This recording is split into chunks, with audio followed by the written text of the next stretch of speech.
بسم اللہ الرحمن الرحیم۔ السلام علیکم ورحمۃ اللہ وبرکاتہ۔ ناظرین، یہ اس دور کا واقعہ ہے جب بر صغیر پر انگلستان کی حکومت تھی۔ ایک انگریز تاجر کی واکنگ مسجد میں ہر روز آتا تھا۔ وہ سب مسجد میں آتا، بڑے شوق سے وضو کرتا، انکساری سے نماز پڑھتا، بہت دیر تک سجدہ میں گرا رہتا اور ایسے محبت سے دعا کرتا کہ پاس بیٹھے ہوئے لوگ بھی اس کے سوز و گدار کو محسوس کرتے تھے۔ ناظرین گراں، ایک دن مسجد کے امام صاحب نے پوچھا، آپ کے قبول اسلام کا سبب کیا ہے؟ تو انگریز نے جواب دیا کہ نماز کی کشش میرے قبول اسلام کی وجہ بنی۔ امام صاحب نے پوچھا، مگر نماز تو آپ نے قبول اسلام کے پڑھی ہوگی؟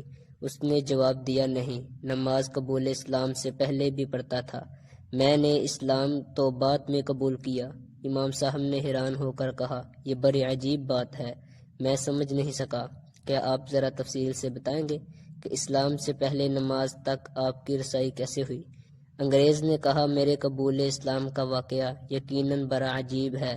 وہ اس طرح کہ 1912 میں مسجد کی افریقہ میں برطانوی علاقہ کینیا میں آباد ہوا اور وہاں میں نے ایک بڑا کاروبار سیٹ کر لیا۔ پروٹسٹنٹ عیسائی تھا اور اپنے عقیدے میں بہت سخت تھا۔ حضرت عیسیٰ علیہ السلام کے پیغام پر حد درجہ مطمئن تھا۔ اگرچہ کاروبار میں میرے وقت کا بڑا حصہ بیرون ممالک کے سفر میں گزرتا تھا، لیکن کاروبار کی سخت مصروفیت بھی مجھے جلسوں کی شرکت سے باز نہ رکھتے تھے۔ انجیر کا ایک نسخہ ہر وقت میرے ساتھ ہوتا تھا اور میرا یہ ایمان تھا کہ میری روح کا زیور یہی ہے۔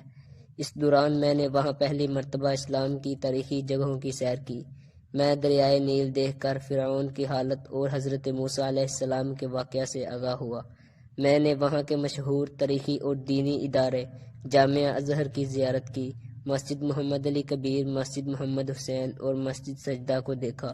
ان زیارتوں کا میرے دل پر خاص اثر ہوا۔ اس کے بعد میں کثرت سے مصر جانے لگا۔ آہستہ آہستہ میری یہ حالت ہو گئی کہ جب بھی کاروبار سے ذرا فارغ ہوتا تو ایک اندرونی جذبہ میرے دل کو پکڑ لیتا اور مجھے اسلامی مسجدوں میں لے جاتا۔ میں وہاں خدا پرستی کی کچھ ایسے دل نواز کیفیتیں دیکھتا کہ جن سے دل کبھی سیر نہ ہوتا تھا۔ وہاں ایک شخص ایک اونچے مینار پر کھڑا ہو جاتا، اذان دیتا، جس سے مسجد کی فضائیں چومنے لگتی تھی۔ اس کے بعد امیر اور غریب، گورے اور کالے، چھوٹے اور بڑے مسجد میں داخل ہوتے اور جوتے اتار کر ننگے پاؤں پانی کی حوض کے گرد بیٹھ جاتے۔ پھر یہ لوگ اپنا ہاتھ منہ کئی مرتبہ دھو کر صاف کر لیتے۔ اس کے بعد سب لوگ قطار بنا کر مسجد کے اندر بیٹھ جاتے۔ اس کے بعد اقامت کہی جاتی اور تمام حاضرین نہایت ہی ادب اور وقار سے صفیں بنا لیتے۔ یہ منظر دیکھ کر مجھے میدان جنگ کی منظم اور مرتب صفیں یاد آ جاتی۔ پھر نماز شروع ہو جاتی اور تمام مسجد میں ہیبت و جلال اور سکون کی کیفیت چھا جاتی۔ پھر دل کو چھونے والے رکوع اور سجود کے مناظر میری آنکھوں کو دیکھنے کے لیے ملتے تھے۔ یہ مناظر مجھے بہت دلکش لگتے تھے، اور یہ کہ جس شخص میں ذرا بھی عقل و احساس موجود ہو وہ ان سے متاثر ہوئے بغیر نہیں رہ سکتا تھا۔ دیکھنے والے کو اللہ تعالیٰ کی شان نظر آتی تھی اور انسان محسوس کرتا تھا کہ گویا اس دنیا سے بلند ہو کر کسی دوسرے عالم میں کھینچا جا رہا ہوں۔ سچ پوچھیں، نماز کی دلکشی اور جذبیت کا اثر گویا جادو کی طرح میرے دل پر اثر انداز ہو رہا تھا، اور نماز کے عمل کی خوشنمائی نے میرے دل کی ہر روز مسجدوں میں لے جانے لگا، اور یہ کہ کاش میں ان کے ساتھ شامل ہو سکتا۔ صفیں باندھی تو میں خیال کرنے لگتا، اے کاش میں بھی دوڑ کر ان کے ساتھ مل جاؤں۔ جب وہ سجدے میں گر پڑتے تو میرا دل بیٹھ جاتا کہ میں ان کے ساتھ کیوں شامل نہیں۔ آخر میرے دل میں خیال آیا کہ ایک بار میں بھی نماز پڑھ کر تو دیکھوں کیسا روحانی سکون ملتا ہے۔ جب میں نے پہلی دفعہ نماز پڑھی تو مجھے ایسا روحانی سکون ملا جو زندگی میں مجھے کبھی نہ ملا۔ دوسرے مسلمانوں کے ساتھ نماز پڑھنا شروع کر دی۔ اب میں مسجد میں خوشی کے ساتھ داخل ہوتا تھا، لیکن جب نماز کے بعد واپس لوٹتا تو محسوس کرتا تھا کہ گویا دوسروں کا دامن مراد پھلوں سے بھرا ہے اور میرا دامن خالی ہے۔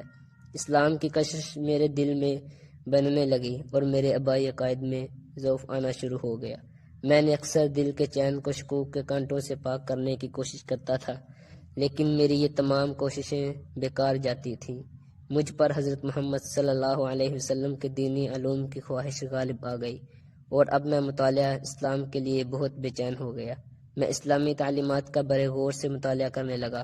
آخر میں نے یہ فیصلہ کیا کہ مجھے عربی زبان ضرور سیکھنی چاہیے۔ اس دن میں کئی سال گزر گئے۔